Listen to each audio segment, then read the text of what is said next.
We're going to continue with the wild robot. This is part 12. And when we left off, Bright Bill was being teased by the other goslings about his mother being a monster. And he knew she was a robot. And he asked her if there was any more robots on the island. And she said yes, but they were inoperative, which for a robot means that they are dead. And Bright Bill wants to see them, but Roz doesn't think he's old enough to see them, so she doesn't want to take him. So he flies off anyway. All right, chapter 44, The Runaway. Here's a picture. Your son will be fine, said Loudwing. You know how they are at this age. I do not know, said Roz. Please tell me how they are at this age. All right. Well, Bright Bill is growing up fast. It's only natural for adolescent goslings to be a little moody. He just needs to be alone for a while. You've raised a wonderful son. I know he'll come home soon. Try not to worry. But Roz did worry. At last, she worried as much as a robot is capable of worrying. Bright Bill had never run away or flown away, and suddenly Roz was computing all the things that could go wrong. A violent storm, a broken wing, a predator. She had to find her son before something bad happened. There was only one place Bright Bill could have gone, the Robot Gravesite. So Roz galloped northward. She leaped over rocks and ducked under branches and charged through meadows without ever slowing her pace. She raced all the way across the island until she finally stepped into the sea cliffs above the gravesite.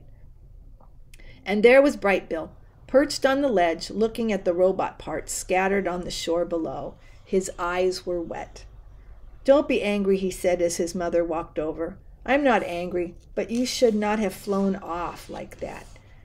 You could have gotten hurt or worse. I was worried sick. I'm sorry, Mama. It is okay, said Roz. It is only natural for goslings your age to be a little moody. Mama, I need to understand what you are, and I think it might help to see the other robots. You are right, it might help. Why are you not down there? I was about to go, said Bright Bill, but I got nervous. I want you to go with me. Let us go down there, said Roz, together. Chapter 45, The Dead Robots. The gosling floated on the breeze beside his mother as she climbed down the cliffside. Down they went, past ledges and seagulls and tough little trees, until they were standing on the rocky shore with the cliffs looming behind them. The gravesite had changed. Roz's crate was gone, lost to weather or waves. Some of the robot parts were gone too. Other parts were gritty with sand, or were tangled in seaweed, or were inhabited by small, cuddly creatures. One smashed torso still had a head and a leg attached. Roz and Bright Bill huddled around the corpse and studied the mess of tubes spilling out. This thing used to look like you, said Bright Bill. Yes, we are all the same type of robot, said Roz. And now this robot is dead? In a way. Will you ever die, Mama? I think so. Will I die? All living things die eventually. The gosling's face scrunched with worry. Bright Bill, you are going to live a long and happy life. Roz laid a hand on her son's back. You should not worry about death. The gosling's face relaxed, and then he pointed to a small round shape on the back of the head of a dead robot's head. What's that? He said. Roz leaned in closer. That is a button, which is a knob on a piece of machinery that can be pressed to operate it. Bright Bill began pressing the button. Click, click, click. Nothing is happening, he said, probably because the robot is dead. Click, click, click. Mama, do you have a button? Bright Bill watched as his mother's head turned all the way around and a small button came into view. I've got one, You've got one, he said. I never noticed it before. Neither did I, said the robot. The gosling giggled. Oh, Mama, you have so much to learn about yourself. Roz reached for the button on her head, but her hand automatically stopped before she could touch it. She tried with the other hand, but it automatically stopped as well. It seems I cannot press the button, she said. Would you try? What will happen? I think that I will shut down, but I think you could simply press the button again to restart me. You think? Squawked Bright Bill. What if you're wrong? What if you wake up different? What if you never wake up, Mama? I don't want to shut you down. Roz turned her head back around and saw that Bright Bill's face was once again scrunched with worry. She knelt beside him and said, Of course you do not want to shut me down. I'm sorry if I scared you. Are you okay? I'm okay, Bright Bill sniffed and wiped his eyes, and then he heard splashing.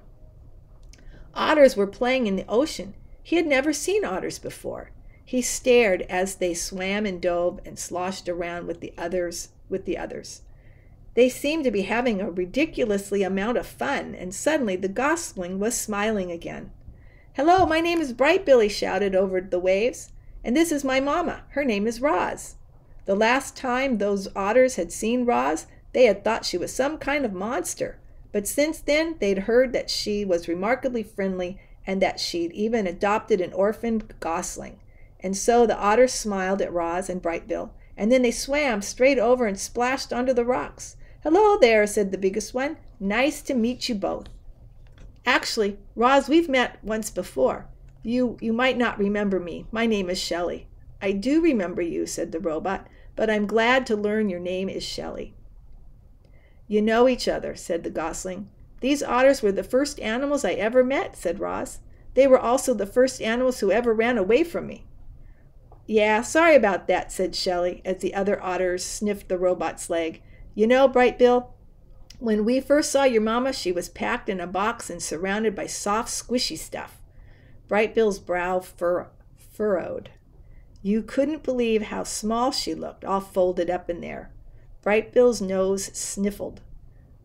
We thought she was dead, but then we reached into the box. She came to life and climbed out, looking like a sparkling monster. Bright Bill's eyes welled up with tears, and then he felt his mother scoop him into her arms. Are you okay? She whispered in his ear. I think I've learned enough about robots for today, he whispered back. I'm sorry, Otters, said Roz. We really must be going. I hope I didn't upset the little guy, said Shelley. I thought he'd like to hear how we first met. Bright Bill will be fine, said Roz, using a friendly voice. But we have had a very busy day, and we should go home. It was nice to see you again. Goodbye. Roz turned, and with her long strides, she carried her son away from the gravesite and over to the base of the sea cliffs. Would you like to sit on my shoulder as I climb? Said the robot. I feel like flying, said the gosling. I'll meet you at the top. Bright Bill flapped his wings and disappeared into the sky. Roz began scaling the wall. Up she went, expertly navigating rocky columns and ledges, until she hoisted herself onto the cliff top, where two young bears were waiting. Uh-oh. Chapter 46, The Fight. Hello, bears. My name is Roz. Oh, we know who you are, said the sister bear, her voice dripping with sarcasm. We're very happy to see you again. Yeah, we're very happy to see you again, echoed the brother bear. Why do you always repeat what I say, said the sister bear to her brother. It's so annoying. I was just backing you up. Let me do the talking. Fine, you don't have to be so mean about it. The bickering bears were interrupted by the robot's friendliest voice. With whom do I have the pleasure of speaking? How rude of us, said the sister bear. My name is Nettle, and this is my little brother Thorn. I'm not little, snapped Thorn under his breath. It is lovely to meet you both, said Roz, but I am afraid I really must be going. And I'm afraid we can't let you do that. Nettle stepped into Roz's path. My brother and I, we don't like monsters. I am not a monster. I am a robot. Whatever you are, we don't like you, said Thorn. We hear you've become very comfortable on our island, said Nettle. Now, we're going to make you very uncomfortable. Yeah, we're going to make you very uncomfortable. Stop repeating me, Thorn. Poor Roz was in serious trouble. The bears were closing in on her, but she couldn't run. She couldn't hide, and she couldn't fight. The robot didn't know what to do, but before she could do anything, there was a loud squawk, and a streak of feathers. "Stay away from my mama!" Bright Bill swooped down and skidded to a stop between the robot and the bears. "So the rumors are true," Nettle laughed. "There really is a runty gosling who thinks the robot is his mother. How could anyone be so stupid? Do yourself a favor, Gosling, and fly away before you get hurt." "She is right, Bright Bill," said Roz. "Please let me handle this." But the gosling stood his ground. He spread his wings and hopped around, ready to defend his mother. The bears roared with laughter. Then, with a flick of her paw, Nettle sent Bright Bill tumbling over the ground over and over until he flopped onto his back and stared up at the sky stunned. "This is our island," snarled Nettle. "And it's time for you to go," growled Thorn. Roz made herself as big as possible. She banged her chest and roared wild, angry sounds, but the bears were not intimidated. They roared right back, and then they attacked. Nettle pulled Roz into a fierce bear hug while Thorn clawed at her legs. The robot tried to shake free, but the bears would not let go of their prey, not this time. A cloud of dust bloomed around the trio as they thrashed closer to the edge of the cliff. All of a sudden, something burst out of the trees and into the open cliff top. Mother Bear! She was gigantic, like a mountain of golden fur, and she was furious. It seemed like this would be the end of our robot. But Mother Bear wasn't there to join the fight. She was there to break it up. "Nettle, Thorn, get over here this instant." The young bears should have listened to their mother. Instead, they pretended not to hear her. Nettle slashed at Roz's body, and Thorn began wrestling with her foot. He grabbed the foot with both paws and forced it up from the ground. And then, with every ounce of his strength, he twisted the foot around. Reader, the following events happened very quickly. First, there was a strange whip sound of the robot's right foot popping off her leg and sailing through the air. Then everyone toppled over. Nettle and Roz fell sideways along the edge, but Thorn fell backward and tumbled right off the cliff. Do you know what the most terrible sound in the world is? It's the howl of a mother bear as she watches her cub tumble off a cliff. Mother's bear howl was so startling that it snapped Bright Bill right out of his stupor. Her howl was so powerful that it shook Roz's entire body. Her howl was so loud that animals heard it clear across the island. But there was no reply from Thorn. Mother Bear howl slowly faded, and she withered to the ground. Roz watched her detached foot sail over the edge and plummet down to the shore below. It fell past circling seagulls, smashed off a rock, and disappeared into the waves. And that's when the robot noticed something furry dangling from the cliff. Thorn, his full weight, hung from a tree that was rooted on the rock wall. He gripped the tree tightly with his jaws and looked up at Roz with wild, frightened eyes. There he is.